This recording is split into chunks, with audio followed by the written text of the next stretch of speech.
Son as primeiras imaxes da Feira de Oportunidades de ACOE que se está desenvolvendo dende hoxe no Pazo de Exposicións e Congresos da Estrada.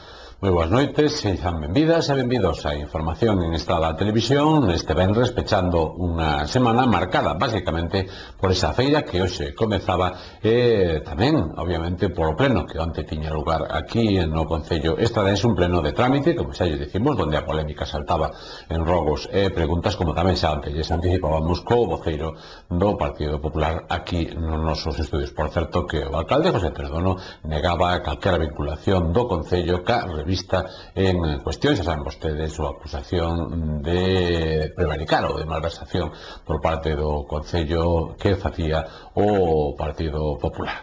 Despois falamos de todo isto, pero antes en titulares buscamos os principais argumentos que a partir de agora ocuparán os vindeiros minutos de información aquí na súa canle en Estrada Televisión.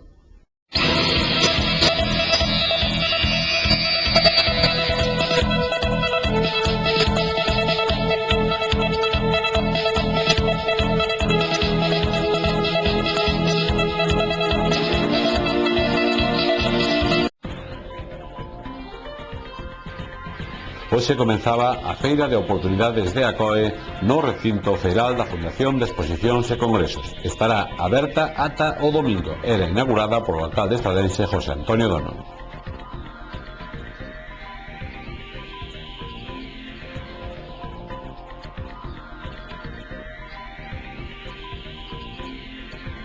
Pleno de trámite no Concello Estradense. O único capítulo no que se subiron as intensidades en canto aos debates foron as propostas do Partido Popular.